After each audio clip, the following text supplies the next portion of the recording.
Hi guys, வணக்கம். So இன்றைக்கி நான் உங்களுக்கு என்ன காமிக்க போகிறேன் அப்படின்னு பார்த்தீங்கன்னா, மில்லட் கஞ்சி எப்படி மார்னிங் பிரேக்ஃபாஸ்ட்டாக நீங்கள் இந்த மில்லட் கஞ்சி எடுத்துக்கலாம். ஆர் நீங்கள் மதியானம் லஞ்ச் இதோட நீங்கள் ஏதாச்சும் துவையல் வச்சு தாராளமாக எடுத்துக்கலாம். ரொம்ப சூப்பராக இருக்கும். நான் வாங்கியிருக்கிறது நேச்சர்லாண்டோட ஆர்கானிக் பாஜ்ரா ஃப்ளார். உங்களுக்கு வேணும்னா நீங்கள் முன்னாடி நாளே நீங்கள் மில்லட்டை ஊற வச்சு சோக் பண்ணி அடுத்த நாள் கூட எடுத்துக்கலாம். பட் எனக்கு இதுதான் கம்ஃபர்டபுள். பிகாஸ் நான் சப்பாத்தி மாவு கூட நான் யூஸ் பண்ணிப்பேன். இதோட எம்ஆர்பி 70 ருபீஸ்ன்னு போட்டிருக்கு. பட் நான் 70 ருபீஸ்க்கு வாங்கலை, 37 ருபீஸ் என்னமோ ஆஃபரில் இருந்துச்சு ஜெப்டோவில். ஸோ அதை தான் நான் வாங்கினேன். ஸோ இப்போ நம்ம இந்த கஞ்சியை எப்படி பண்ணுறதை நான் உங்களுக்கு காமிக்கிறேன். ஓகே, ஸோ பாஜ்ரான்னு பேர் போட்டிருக்கோம், அப்படியும் நீங்கள் வாங்கிக்கலாம். ஓகே, இது பவுடர் ஃபார்மேட்டில் ஆல்ரெடி இருக்க மாதிரி இருக்குது. 500 கிராம் 70 ருபீஸ் இல்லை, 500 கிராம்ஸ் ரொம்ப கம்மியாக தான் வாங்கணும் ஆல்ரெடி சொன்ன மாதிரி. ஸோ வாங்க இது எப்படி பண்ணுறதுன்னு பார்த்துக்கலாம். ஸோ ஃபர்ஸ்ட் என்ன பண்ணிக்கிறேன்னா, கொஞ்சோண்டு எடுத்துக்கிறேன். ஸோ நான் என்ன மெஷர்மெண்ட் போடுறேன்னு சொல்கிறேன். இது நான் ஒரு ஆளுக்கு தான் பண்ணுறேன். ஸோ அதுக்கேற்ற மாதிரி நான் மெஷர்மெண்ட் எடுத்துக்கிறேன்.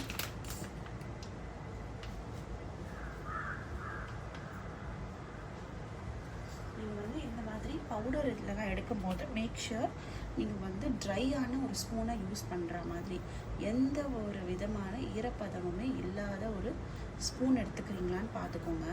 ஸோ இதில் நான் என்ன பண்ண போகிறேன்னா, டேக் குவான்டிட்டி பார்த்துக்கோங்க. ஒரு ஸ்பூன், அப்புறம் இன்னொரு ஸ்பூன் போட்டுக்கிறேன். அப்புறம்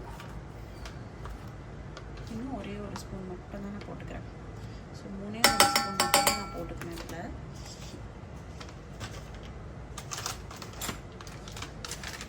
அது கூட நான் யூஸ் பண்ணுறது பிங்க் சால்ட் ஆர் ஆஷிர்வாத் கூட நான் யூஸ் பண்ணுவேன். அது கூட யூஸ் பண்ணிக்கோங்க. உண்மைதான் இல்லை சால்ட்டு.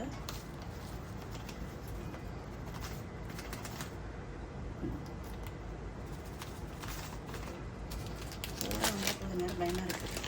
இன்னும் நான் க்ராசரி வாங்கிட்டு உப்பு சாமான் இன்னும் தொலைக்க போட்டிருந்தேன்.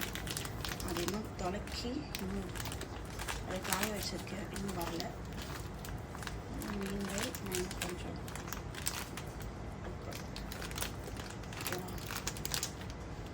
ஸோ மேக் ஷூர் எல்லாருமே ஒரு ஆள் தான். ஸோ அதுக்கேற்ற மாதிரி மெஷர்மெண்ட் எடுத்துக்கோங்க. இல்லை உப்பு நான் போட்டுக்கிறேன். ஃபர்ஸ்ட்டு நம்ம என்ன பண்ணிடணும்னா, நல்லா கலந்துடலாம்.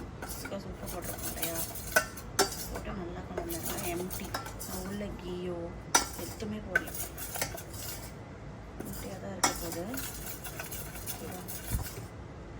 இப்போது நான் உங்களுக்கு என்ன சொல்கிறேன்னா, இந்த கப்பில் தான் நான் குடிக்கிறதா இருக்கேன். ஸோ இந்த கப்போட மெஷர்மெண்ட் அளவு நான் தண்ணி எடுத்துக்கிறேன். என்னுடைய பாட்டிலில் நான் இந்த கப்போட மெஷர்மெண்ட் அளவு தண்ணி எடுத்துக்கிறேன். ஓகேவா? அவ்வளோதான். அது இல்லாமல் இன்னும் கொஞ்சமாக எடுத்துக்கிறேன். அதுக்கு ரீசன் என்னென்னா, நீங்கள் காசும்போது கொஞ்சம் திக்காக அதிகபட்சம் வாய்ப்பு இருக்குது. ஸோ இப்போ இது நல்லா கலந்து விட்டுடலாம்.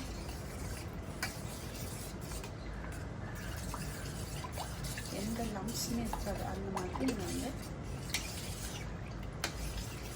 கலந்துட்டுக்கோங்க. அவ்வளோதான், டன். ஸோ நம்மளுடைய வேலை என்னன்னு பார்த்தீங்கன்னா,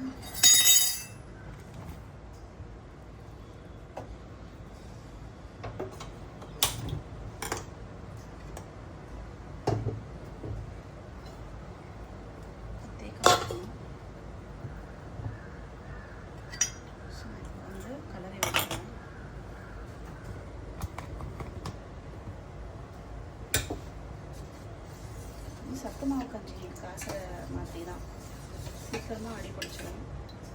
ஸோ கலந்து விட்டுட்டே இருக்கிறது நல்லது. நல்லா ஸ்டர் பண்ணிடுங்க. கன்சிஸ்டன்சி பார்த்திங்கன்னா எப்படி இருக்க பாருங்கள், தண்ணியாக. பட் நம்ம குக் பண்ணிட்டு வரும்போது இந்த லெவல் கன்சிஸ்டன்சி இருக்கக்கூடாது. ஓரளவுக்கு திக்காக இருந்தால் சாப்பிட செம்மையாக இருக்கும்.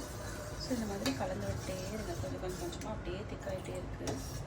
முன்னாடி இந்த கன்சிஸ்டன்சிக்கும் இப்போது நான் வந்து ஃபீல் பண்ணுற கன்சிஸ்டன்சிக்கும் லாட் ஆஃப் டிஃப்ரென்ஸ். கலர் விட்டே இருங்க 2 மினிட்ஸ்க்கு.